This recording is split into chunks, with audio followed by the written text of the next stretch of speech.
Hello everyone, welcome back to Advice by Amuse. I'm so glad you could all join me today. So this is a place where your questions, worries, and your everyday dilemmas find a listening ear and hopefully some sound and honest advice. So we have some letters to go through today. I hope everyone is having a wonderful day so far. So today's stack covers everything from tricky roommates to family expectations. Let's say we get started. All right.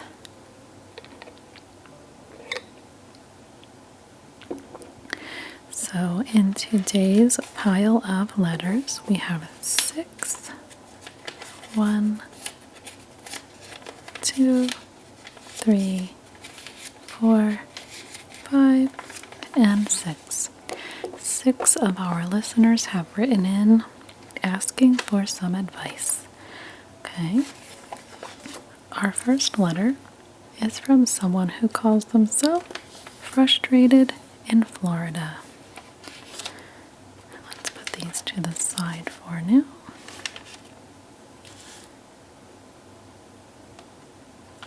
So let's have a look at the dilemma for frustrated in Florida. Okay.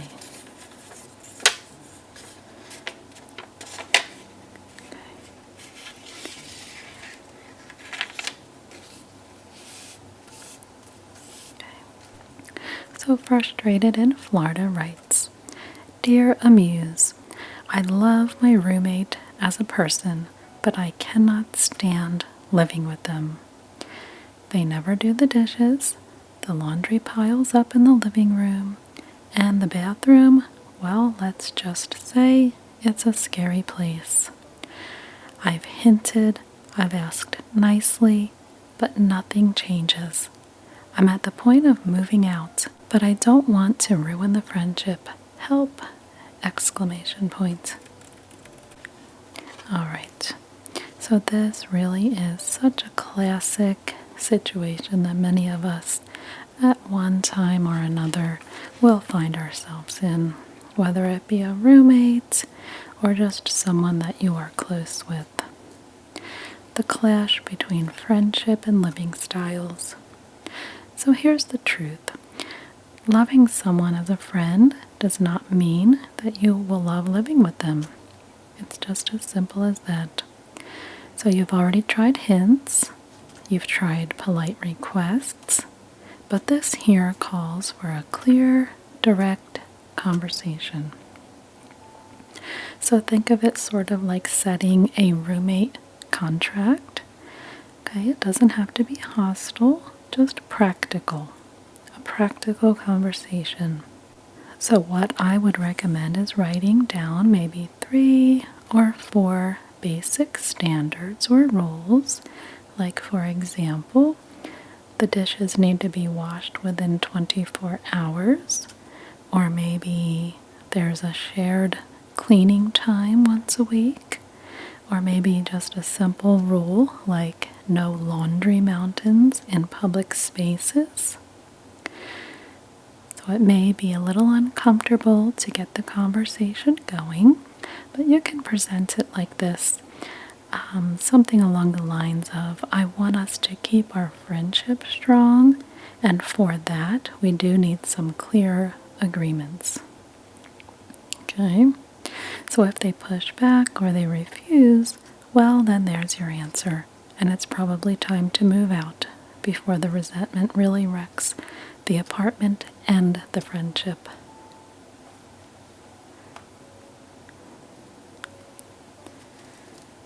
Okay, I hope this helps you, and I hope it helps anyone else who may be struggling with the same situation.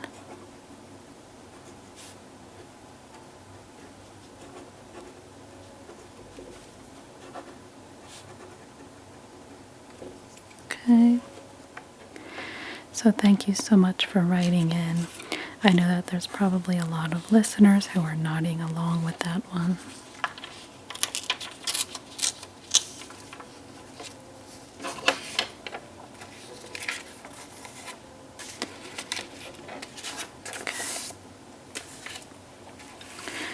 So, let's see.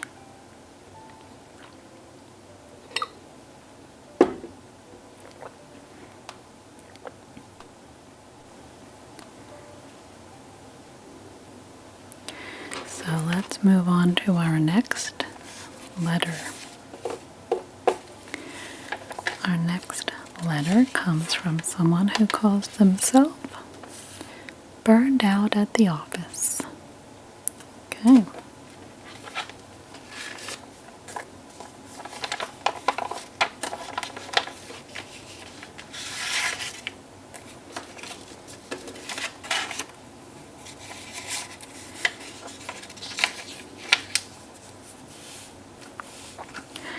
Alright, so here's what burned out at the office has for us today.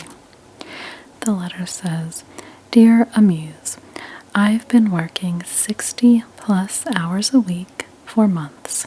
I'm exhausted, I'm irritable, and my boss keeps piling on more work.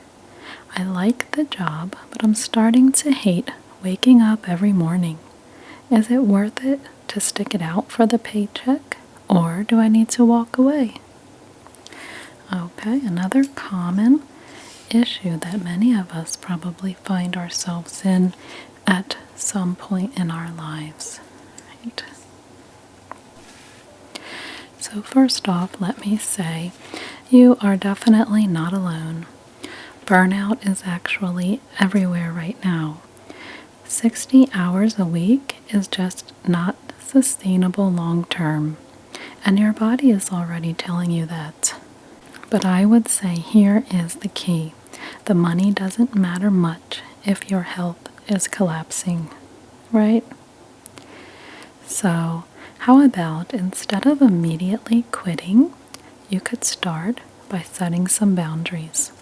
First of all, I would say you could track your hours, and when you get to the 40-hour mark, take a pause. Then if more work comes in, you could ask your boss, which of these should I prioritize? Okay, so in asking that question, it shifts the responsibility back onto your management. Okay, so also very importantly, I would say you need to carve out at least one non-negotiable recharge ritual every day, whether that be exercise, maybe it's dinner with friends, or maybe it's even just a simple, unplugged, unconnected walk. So I would say after taking these steps, if your boss still continues to ignore your boundaries, then that's a red flag, and it may be time to look elsewhere. You at least have to give yourself the chance to set some limits first and see how that goes. Okay. Thank you so much for writing in. Burned out at the office. I think this letter really does remind us to stop and think about how important the work-life balance really is. Okay.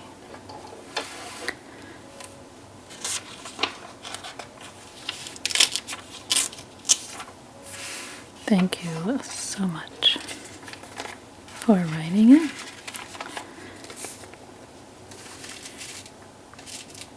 Okay.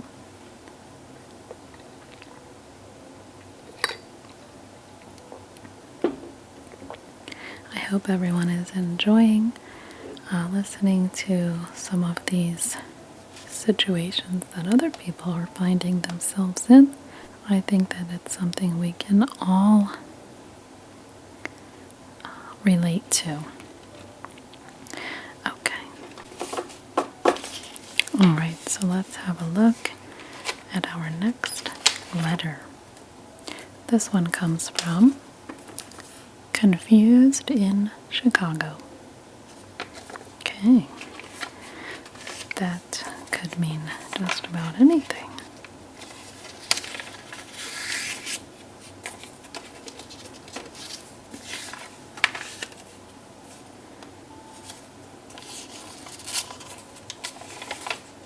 Okay, let's see what Confused in Chicago has for us.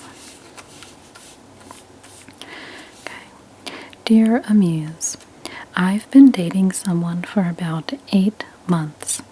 They're kind, they're funny, and we get along really well, but I just don't feel that spark. My friends say chemistry can grow, but I'm not sure. Do I keep going or do I end it? Okay, well, of course, this could have lots of different answers, Confused in Chicago. So I will be honest, I do think that sparks rarely grow.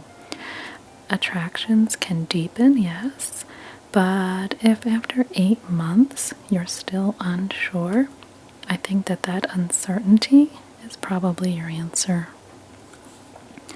Relationships, I feel, thrive on more than just kindness. They need compatibility and some excitement as well. So I would say don't confuse comfort with connection. I think that it's kind to let someone go rather than stay half-heartedly. I think that you both deserve a relationship where the feeling is a confident yes and not a hesitant maybe. So I would say unless you're holding back out of fear, it's likely time to have an honest and gentle breakup conversation. Of course, you can always keep that person in your life, be friends. It doesn't have to mean the end of the relationship, but maybe just romantically. Thank you so much for writing in Confused in Chicago. I hope you'll be a little less confused now.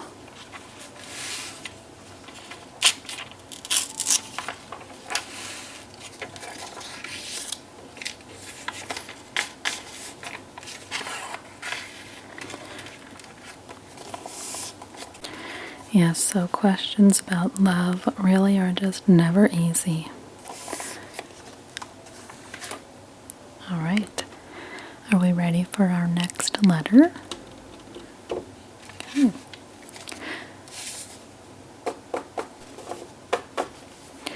All right, so our next letter comes from someone who calls themselves Family Pressure.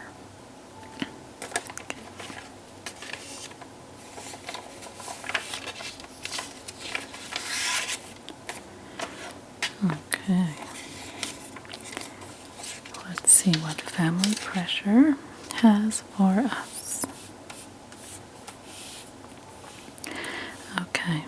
Dear Amuse, I'm 29, and every time I see my parents, they ask me when I'm getting married, when I'm going to buy a house, or when I'm going to have kids.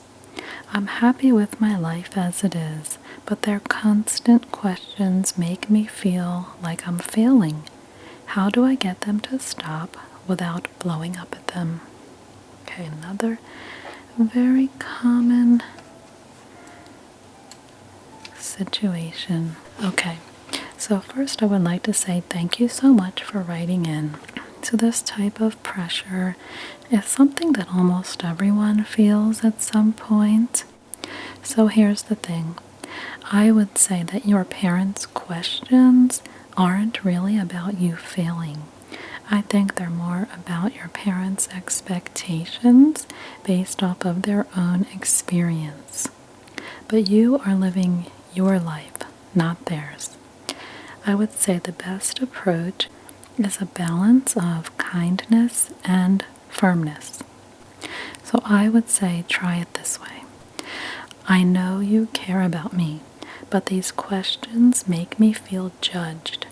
I'm happy with where I am, and I'd love it if we could focus on other things.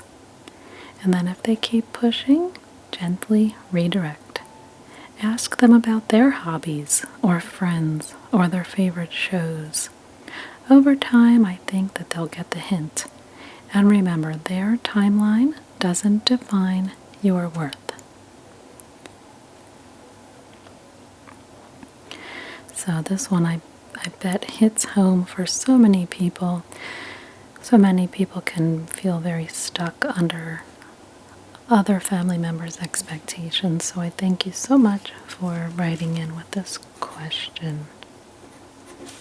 And I hope that it helps you and maybe someone else who's listening in. Okay.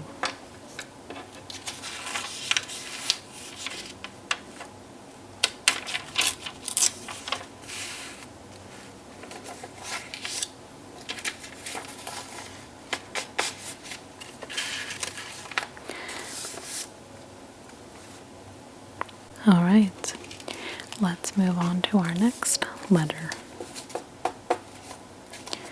Our next letter comes from someone called Stressed About Saving. Okay, let's see what Stressed About Saving has for us.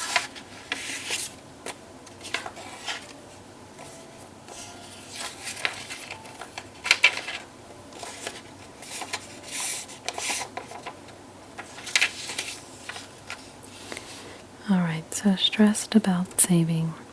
This is one I think a lot of people can probably relate to. Dear Amuse, I'm 32 and I feel like I'm behind financially. I do have some savings, but not nearly as much as I think I should at my age. Social media makes it worse because everyone seems to be buying houses, taking vacations, or starting investment accounts. I feel like I'll never catch up. How do I stop stressing about money all the time? Okay. Money issues are certainly one of the most stressful situations we find ourselves in. Let me just say this clearly. You are not behind. I like to say comparison is the thief of joy. And really, social media is basically a highlight reel of the best 2% of people's financial lives. So here's what matters. You have some savings. You're thinking about the future. And this already puts you ahead of a lot of people.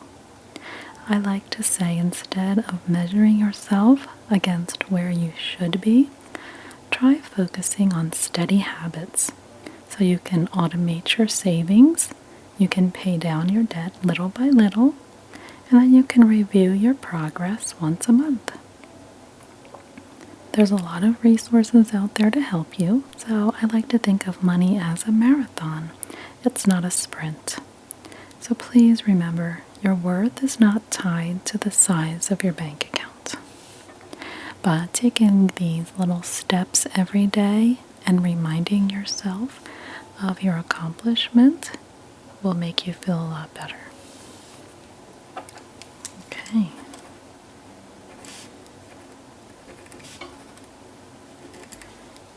So thank you so much for writing in today. I know that it is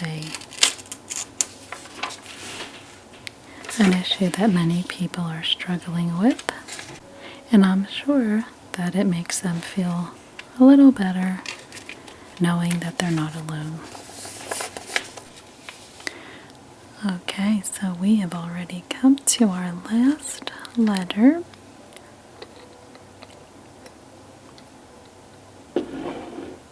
Okay, so let's see what we've got here. Our last letter is from Isolated in Iowa. Okay, let's see what Isolated in Iowa has to share with us. All right. Isolated in Iowa writes, Dear Amuse, I'm 34, single, and I don't have a big friend group. Everyone I know is married or busy with kids. I feel left out and lonely. How do adults even make friends these days? Okay, this is a very important question. Everyone wants to have friends, or at least everyone can feel lonely at times, right? I do believe that the loneliness epidemic is so real these days, and I think that making friends as an adult takes an intentional effort. It's not like when we were kids and you just kind of make friends with whoever's right next to you. So the trick is to do things, I think, consistently, possibly with the same people. So think of things like drop-in events. They don't really work as well. You might want to think about joining maybe a local sports league or a book club, maybe even a volunteer team. So think of things that you can attend regularly. You may have to, look online for different groups. There's plenty of options out there, but you do have to put in a little effort. So you have to show up. You have to show some interest and curiosity about some of the other people there. You can offer small invitations to people that you think you might get along with, like maybe grabbing some coffee after the meeting. Okay, and you might want to try some one-on-one connections with certain people that you really connect with. So friendship, I believe, is less about the quantity and more about the quality. So even just one or two close friends can ease the loneliness in a big way. So remember that you're not behind. Your path just may look a little different than others. Okay? Thank you so much for sharing this. This is something that I think a lot of people suffer with sometimes, so it's nice to hear that someone else is going through the same thing. That one's from Isolated in Iowa. I hope that you take some of these suggestions, and I hope it helps you. Okay, we got some really good letters today. I think each of these individuals shared something that all of us can relate to. So it helps probably more than just the one person who wrote in. Okay. There we go. Well, that was the last letter, and that's all the time that we have for today. So I want to thank you all for tuning in, and especially those of you who wrote in and shared your issues with us. So just remember, if you're struggling with anything, the chances are that there's someone else out there that is too. All of your letters remind us that none of us are alone in these challenges. So thank you so much for writing in and sharing your stories with all of us, and I hope it helps, even if just a little bit. So until next time, take care of yourself, and I'll be looking forward to some more letters. Thank you so much.